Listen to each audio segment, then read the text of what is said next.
नमस्कार दोस्तों, स्वागत है आपका अपने YouTube channel let us join us पर। दोस्तों, अपने इस सेशन में हम लेकर आते हैं आपके लिए बीपीएससी टायर 3 में पूछे जाने वाले महत्वपूर्ण प्रश्नों को। और इस सेशन में हम शामिल करते हैं जनरल पेपर और सोशल साइंस और विज्ञान के महत्वपूर्ण प्रश्नों को। तो दोस्तों, अभी इस सेशन में साइंस के महत्वपूर्ण प्रश्नों पर चर्चा की जा रही है। तो इस सेशन में भी साइंस पर ही बात की जाएगी। तो दोस्तों, शुरू करने से पहले यदि आप चैनल पर नए हैं तो चैनल को सब्सक्राइब कर दें, वीडियो को लाइक शेयर जरूर कर दें। दोस्तों, शुरू करते हैं आज का प्रश्न। तो दोस्तों, आज का पहला प्रश्न है, रक्त के थक्का जमने का कारण है। रक्त के थक्का जमने का कारण है ए थ्रोम्बिन, बी हीमोग्लोबिन, सी पेक्टिन और डी उपरोक्त सभी। तो दोस्तों, यहाँ पर विकल्प ए सही हो जाएगा, थ्रोम्बिन। थ्रोम्बिन की वजह से रक्त का थक्का बनता है। विकल्प ए यहाँ सही हो जाएगा। रुधिर स्कंदन निम्नलिखित में से किस प्रोटीन के द्वारा होता है। दोस्तों, रुधिर का स्कंदन यानी रुधिर का जमाव किसके कारण होता है। ए फाइब्रिन, बी फाइब्रिनोजन, सी एल्बुमिन, डी ग्लोबुलिन। तो दोस्तों, यहाँ पर हो जाएगा विकल्प बी, फाइब्रिनोजन के कारण रुधिर का स्कंदन होता है। तो ये फाइब्रिनोजन एक प्रोटीन है। यहाँ पर विकल्प बी सही हो जाएगा। रूमेटिक हृदय रोग का इलाज किसकी मदद से किया जाता है। रूमेटिक हृदय रोग है, तो इसका इलाज किसकी मदद से किया जाता है। ए एस्पिरिन, बी स्ट्रेप्टोमाइसिन, सी मेथिल्डोपा, डी पेनिसिलिन। तो दोस्तों, यहाँ पर इसका सही उत्तर हो जाएगा एस्पिरिन की सहायता से रूमेटिक हृदय रोग का निवारण किया जाता है। यहाँ पर विकल्प ए सही हो जाएगा। रक्त स्कंदन में कौन सा विटामिन क्रियाशील होता है। तो दोस्तों, रक्त स्कंदन में आपका vitamin D, vitamin A, vitamin C या विटामिन के, इनमें से कौन सा विकल्प सही हो जाएगा। तो दोस्तों, रक्त स्कंदन में आपका विटामिन के क्रियाशील होता है।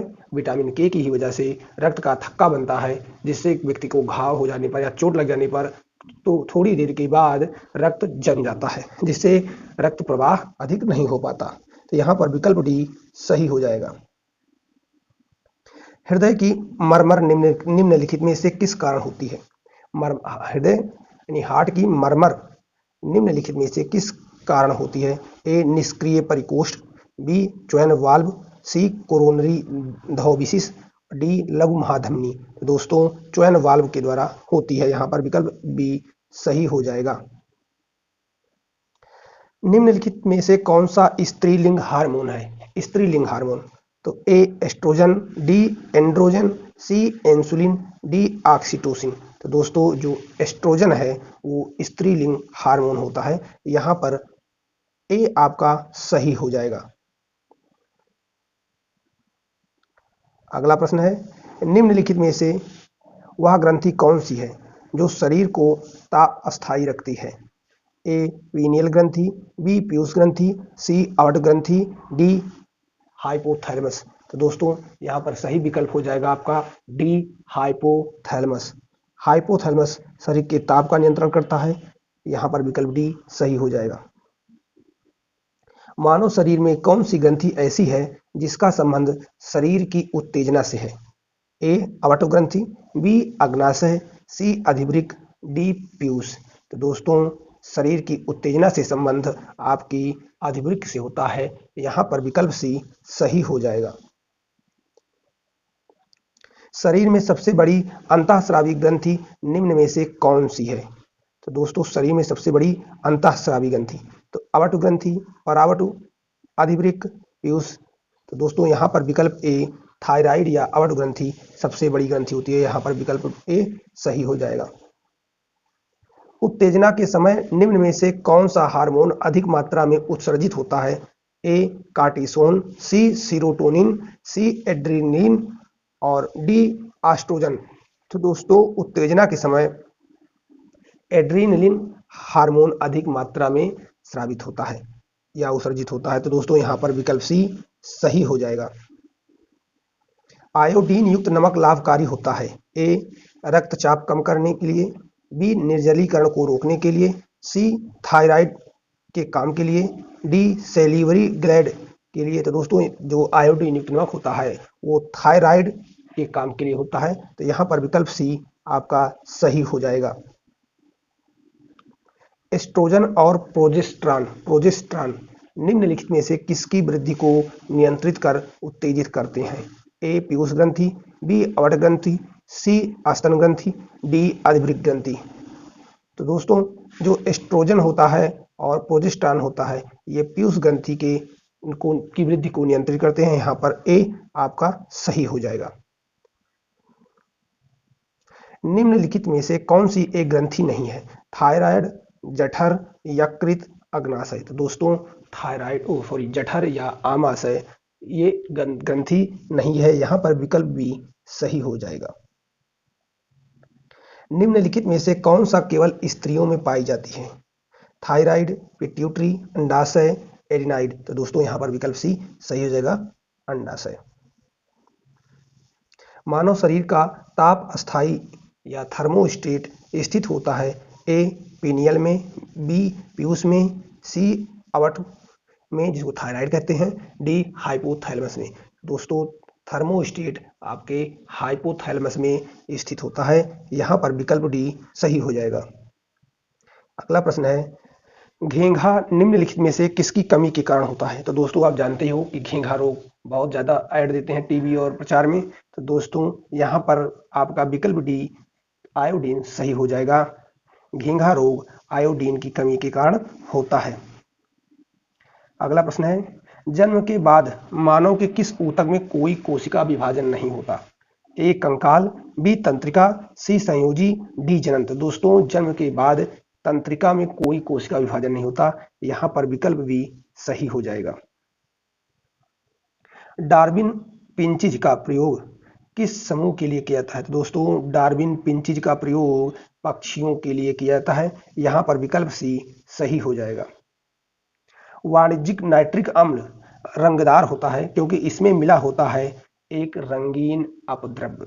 यहाँ पर विकल्प डी सही हो जाएगा, क्योंकि नाइट्रिक अम्ल रंगदार होता है क्योंकि इसके साथ मिला होता है एक रंगीन अपद्रव्य। आंख का वह कौन सा भाग है जिसमें वर्णक होता है जो किसी व्यक्ति की आंखों का रंग निश्चित करता है? ए स्वच्छ मंडल कार्निया, बी रंजित मंडल कोराइड, सी परितारिका आइरिस, डी काचावका या विट्रियस पिंड। तो दोस्तों क्या होता है? रंचित पटल। यहाँ पर विकल्प बी सही हो जाएगा, रंचित पटल। सोडियम पंप का कार्य कहाँ पर होता है? मांसपेशियों के संकुचन में, हृदय की धड़कन में, तंत्रिका आवेग में या इनमें से कोई नहीं। तो दोस्तों सोडियम पंप का कार्य तंत्रिका आवेग में होता है। यहाँ पर विकल्प सी सही हो जाएगा, तंत्रिका आवेग में। वर्णांध व्यक्ति दूर की चीजें नहीं देख सकता, काला रंग नहीं देख पाता, कुछ रंगों के बीच भेद नहीं कर पाता, को दृष्टि निबंध नहीं होता। तो दोस्तों वर्णांध व्यक्ति रंगों में भेद नहीं कर पाता, यानी उसे लाल और हरा में डिफरेंस नहीं दिखाई देता। यहाँ पर विकल्प सी सही हो जाएगा। ईईजी का प्रयोग किसकी गतिविधि दर्ज करने के लिए किया जाता है? इसको बोलते हैं इलेक्ट्रोएन्सेफलोग्राफ। तो दोस्तों ईईजी का प्रयोग मस्तिष्क की गतिविधि को दर्ज करने के लिए किया जाता है। यहाँ पर विकल्प सी सही हो जाएगा। मानव चक्षु में एक विशेष रंजक होता है जो यह निर्धारित करता है कि किसी व्यक्ति की आंखें भूरी, नीली या काली होंगी। वह रंजक निम्नलिखित में से किसमें पाया जाता है? तो दोस्तों वो रक्त पटल में पाया जाता है। यहाँ पर विकल्प भी सही हो जाएगा। प्रतिवर्ती क्रियाओं का नियंत्रण किसके द्वारा किया जाता है? मतलब रिफ्लेक्शन क्रियाओं का नियंत्रण किसके द्वारा किया जाता है? ए मस्तिष्क, बी मेरुरज्जु, सी तंत्रिका और डी कोशिकाओं द्वारा। तो दोस्तों यहाँ हो जाएगा मेरुरज्जु द्वारा रिफ्लेक्शन क्रियाओं का नियंत्रण किया जाता है। तो यहाँ पर विकल्प बी सही हो जाएगा। वर्णांध व्यक्ति निम्नलिखित में से किन रंगों में अंतर नहीं कर पाता? तो दोस्तों जो वर्णांध व्यक्ति होता है हम आपको बता चुके हैं कि लाल और हरे में अंतर नहीं कर पाता। तो दोस्तों यहाँ पर विकल्प सी सही हो जाएगा। रुधिर का शुद्धिकरण होता है? दोस्तों रुधिर का शुद्धिकरण होता है ए हृदय में, बी गोरियों में, सी फेफड़ों में, डी हड्डियों में। तो दोस्तों रुधिर का शुद्धिकरण फेफड़ों में होता है। यहाँ पर विकल्प सी सही हो जाएगा। श्वसन है? ए ऑक्सीकरण, बी अपचयन, सी जल अपघटन, डी एमीनीकरण। तो दोस्तों श्वसन एक प्रकार का ऑक्सीकरण है, यहां पर विकल्प ए सही हो जाएगा। मानव के शरीर में सबसे लंबी कोशिका है? ए तंत्रिका कोशिका, बी मांसपेशी कोशिका, सी यकृत कोशिका, डी विकृ कोशिका। तो दोस्तों मानव शरीर की सबसे लंबी कोशिका आपकी तंत्रिका कोशिका है। दोस्तों यहां पर सही विकल्प ए हो जाएगा, तंत्रिका कोशिका। सबसे बड़ा शावक कौन सा जानवर पैदा करता है? सबसे बड़ा शावक कौन सा जानवर पैदा करता है? हाथी, गैंडा, ऊंट या नीली व्हेल। तो दोस्तों हो जाएगा यहां पर सही विकल्प डी, नीली व्हेल। क्या हो जाएगा? नीली व्हेल। यहां पर विकल्प डी सही हो जाएगा। निम्नलिखित में से विशालतम स्थलचर वन्य प्राणी कौन सा है? वन्य प्राणी और स्थलचर। तो दोस्तों अफ्रीकी हाथी सबसे विशालतम स्थलचर वन्य प्राणी है, विकल्प बी सही हो जाएगा।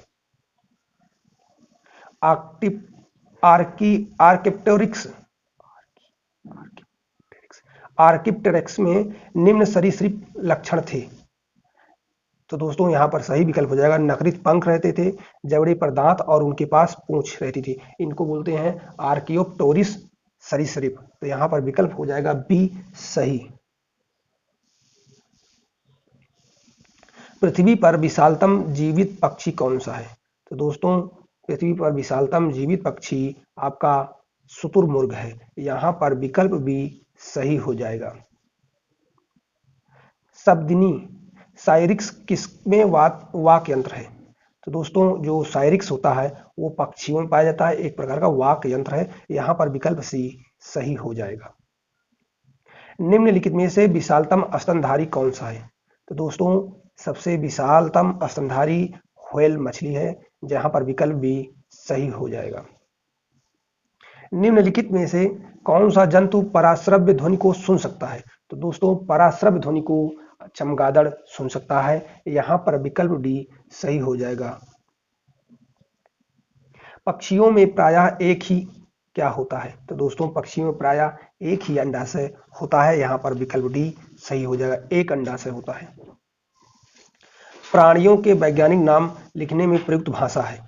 तो दोस्तों प्राणियों के वैज्ञानिक नाम लिखने में प्रयुक्त भाषा आपकी लैटिन है। तो दोस्तों यहां पर विकल्प बी सही हो जाएगा। डायनासोर थे सरीसृप जो लुप्त हो गए। यहां पर विकल्प डी सही हो जाएगा। असम और नागालैंड के पहाड़ी वनों में पाया जाने वाला भारत का एकमात्र कपि है। तो दोस्तों उसका नाम है असम का श्वेतभौं गिब्बन। विकल्प बी सही हो जाएगा। अनियत तापी प्राणियों के लिए निम्नलिखित में से कौन सा सही है?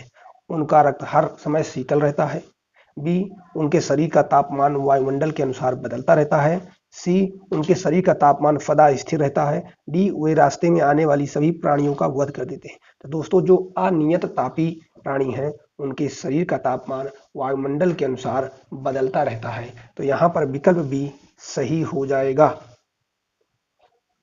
निम्नलिखित में से कौन सा जंतु स्तनपायी नहीं है? गाय, चमगादड़, शार्क, चूहा। तो दोस्तों जो शार्क है वो स्तनपायी नहीं है, बाकी सभी स्तनपायी हैं। यहां पर विकल्प सी सही हो जाएगा। सबसे बड़ा उड़ने में असमर्थ पक्षी जो तेज गति से दौड़ सकता है वह है पेंगुइन, कीवी, शुतुरमुर्ग या एमू। तो दोस्तों सबसे बड़ा उड़ने में असमर्थ पक्षी जो तेज दौड़ सकता है उसका नाम है शुतुरमुर्ग। यहां पर विकल्प सी सही हो जाएगा। खाद्य श्रृंखला में सबसे निचला स्तर है? खाद्य श्रृंखला में सबसे निचला स्तर है ए उपभोक्ता, बी दूसरा उपभोक्ता, सी उत्पादक या उपभोक्ता से कोई नहीं। तो दोस्तों यहां पर सही विकल्प हो जाएगा विकल्प सी उत्पादक। क्या हो जाएगा? उत्पादक। दोस्तों खाद्य श्रृंखला में सबसे निचले स्तर पर उत्पादक होता है, उसके बाद प्राथमिक उपभोक्ता होता है, उसके बाद द्वितीयक उपभोक्ता होता है, उसके बाद तृतीयक या अंतिम उपभोक्ता होता है, फिर उसके बाद क्या होते हैं? अपघटक होते हैं जो फिर से उसको डिकम्पोज करके अकार्बनिक पदार्थों में तोड़ देते हैं। मुक्त जीवी नाइट्रोजन यौगिकीकरण सूक्ष्म जीवों का नाम है। तो दोस्तों नाइट्रोजन यौगिकीकरण सूक्ष्म जीवों का नाम: ए राइजीबिया, बी मृदा कवक, सी वाहिकामय कूर्मकीय कवक मूल, डी नील हरित सवाल। तो दोस्तों यहाँ पर नील हरित सवाल हो जाएगा, जो एक प्रकार की ग्रीन फर्टिलाइजर है जिसके द्वारा नाइट्रोजन स्थिरीकरण करना संभव होता है। तो यहाँ पर विकल्प डी सही हो जाएगा, नील हरित शैवाल, जिसके द्वारा नाइट्रोजन यौगिकीकरण होता है। इस पृथ्वी के अपमार्जक कौन है? ए पशु, बी पक्षी, सी मृदा और जल, डी जीवाणु और कवक। दोस्तों यहाँ पर विकल्प डी सही हो जाएगा। ये जीवाणु और कवक जीवों के सड़े गले भागों को अपघटित करके कार्बनिक पदार्थों में अलग अलग क्या करते हैं, तोड़ देते हैं, जिससे ये तत्व पुनः पृथ्वी पर पाए जाने वाले वनस्पतियों, जीवों अन्य द्वारा यूज किए जाते हैं। दोस्तों यहाँ पर विकल्प डी सही हो जाएगा, जीवाणु और कवक। एक उत्पादक, एक शाकाहारी और एक मांसाहारी को दर्शाने वाली एक उपयुक्त आहार श्रृंखला निम्न में से कौन सी है? तो दोस्तों एक उत्पादक आपका पादप हो जाएगा, एक शाकाहारी आपका खरगोश हो जाएगा और एक मांसाहारी आपका बाघ हो जाएगा। तो यहाँ पर विकल्प बी सही हो जाएगा। बाकी घास एक जो है उत्पादक है, कीट उपभोक्ता है और हाथी क्या है, वो भी प्राथमिक उपभोक्ता है। कीट कुछ कीट प्राथमिक उपभोक्ता होते हैं, कुछ कीट द्वितीयक उपभोक्ता होते हैं। तो क्रम सिर्फ बी में सही है, इसलिए यहाँ पर बी विकल्प सही हो जाएगा। निम्नलिखित में से कौन सा प्रक्रम वायु में कार्बन डाइऑक्साइड की मात्रा को नहीं बढ़ाता? ए श्वसन, बी प्रकाश संश्लेषण, सी पेट्रोल का जलना, डी वनस्पति का वायवीय क्षय। दोस्तों ये बहुत ही महत्वपूर्ण प्रश्न है, ये कई बार परीक्षाओं में पूछा गया है। तो दोस्तों प्रकाश संश्लेषण में कार्बन डाइऑक्साइड का उपभोग किया जाता है और ऑक्सीजन तथा जल का उत्सर्जन किया जाता है। बाकी सभी श्वसन में भी कार्बन डाइऑक्साइड छोड़ी जाती है, पेट्रोल के जलने से भी कार्बन डाइऑक्साइड निर्मुक्त होती है और वनस्पति का वायवीय क्षय के द्वारा भी कार्बन डाइऑक्साइड निकलता है। तो यहाँ पर विकल्प बी सही हो जाएगा, प्रकाश संश्लेषण। ग्रीन हाउस गैसों यथा नाइट्रस ऑक्साइड तथा मीथेन पैदा करने की सबसे अधिक संभावना निम्नलिखित में से किस जीव से की जा सकती है? तो दोस्तों यहाँ पर विकल्प सी सही हो जाएगा, जीवाणु द्वारा। नाइट्रस ऑक्साइड तथा मीथेन पैदा करने की सबसे अधिक संभावना है, यहाँ पर विकल्प सी सही हो जाएगा। निम्नलिखित में से जैव निम्नीकरणीय या बायोडिग्रेडेबल अपशिष्ट कौन सा है? ऊन, पॉलीथीन बैग, प्लास्टिक, नायलॉन। दोस्तों बायोडिग्रेडेबल ये होता है जो जिनका निम्नीकरण किया जा सके या स्वतः ही हो जाए। जैसे जो आपके घरेलू अपशिष्ट होते हैं वो कुछ समय बाद अपने आप नष्ट हो जाते हैं, लेकिन पॉलीथीन, प्लास्टिक और नायलॉन ये वातावरण में हमेशा पड़े रहते हैं, लेकिन ये कभी समाप्त नहीं होते और ये दिन प्रतिदिन वातावरण को दूषित करते रहते हैं, कई प्रकार के रेडियो एक्टिव तत्वों का उत्सर्जन करते रहते हैं। तो यहाँ पर जो बायोडिग्रेडेबल है वो आपका ऊन है, यहाँ पर विकल्प ए सही हो जाएगा। प्राकृतिक जैव उर्वरक रासायनिक उर्वरकों से अधिक अच्छे पाए जाने के कारण है? ए रासायनिक उर्वरकों की उत्पादन क्षमता कम होती है, ये गलत है दोस्तों, रासायनिक उर्वरकों की उत्पादन क्षमता अधिक होती है। बी जैव उर्वरकों की उत्पादन क्षमता अधिक होती है। दोस्तों रासायनिक उर्वरकों की अपेक्षा जैव उर्वरकों की उत्पादन क्षमता कम होती है, इसीलिए रासायनिक उर्वरकों का प्रयोग ज्यादा हो रहा है। सी जैव उर्वरक भूमि की उत्पादकता को बनाए रखते हैं। जी हाँ, जो जैव उर्वरक होते हैं वो भूमि की उत्पादकता को बनाए रखते हैं और उसमें किसी प्रकार का डिग्रेडेशन नहीं करते। लेकिन रासायनिक उर्वरक क्या होते हैं, आज आप यूज कर रहे हो लेकिन एक समय के बाद वो जमीन पूरी तरह से क्या हो जाएगी, खराब हो जाएगी, जिसमें आप रासायनिक उर्वरकों के द्वारा भी उत्पादन नहीं कर सकते। तो यहाँ पर विकल्प सी सही हो जाएगा। सौर ऊर्जा का सबसे बड़ा यौगिकीय कारक कौन है? दोस्तों सौर ऊर्जा का सबसे बड़ा फिजोक्टर आपके हरे पौधे हैं, यहाँ पर विकल्प डी सही हो जाएगा, क्योंकि हरे पौधे ही सौर ऊर्जा का उपयोग करके अपना भोजन और प्राणियों के लिए ऑक्सीजन का उत्सर्जन करते हैं। विकल्प डी सही हो जाएगा। निम्न में से कौन सी शाखा जीवित जीवों की उन्हीं जातियों की अपने निर्जीव परिवेश के साथ अंतःक्रिया से संबंधित है? तो दोस्तों इसको बोलते हैं स्वापारिस्थितिकी ऑटोकोलॉजी। तो यहाँ पर विकल्प ए सही हो जाएगा। पारिस्थितिक तंत्र में नाइट्रोजन का परिसंचरण किसके द्वारा होता है? तो दोस्तों नाइट्रोजन का परिसंचरण जीवाणुओं के द्वारा होता है। जो फलीदार फसलें पाई जाती हैं उनकी गांठों में कुछ बैक्टीरिया होते हैं जो नाइट्रोजन का स्थिरीकरण भी करते हैं और उसको नाइट्रोजन को नाइट्रिक नाइट्रिक में बदल देते हैं, जिससे जीव और पेड़ पौधे उसका उपयोग कर सकते हैं। यहाँ पर भी सही हो जाएगा। या नाइट्रेट में बदल देते हैं, नाइट्रेट में बदल देते हैं, नाइट्रोजन को नाइट्रेट में बदल देते हैं, जिससे पौधे और जीव उसका उपभोग कर सकते हैं। पारिस्थितिक प्रणाली का क्या होता है, क्या होती है? पारिस्थितिक प्रणाली में एक भौतिक रासायनिक प्रणाली है। यहाँ पर क्या हो जाएगा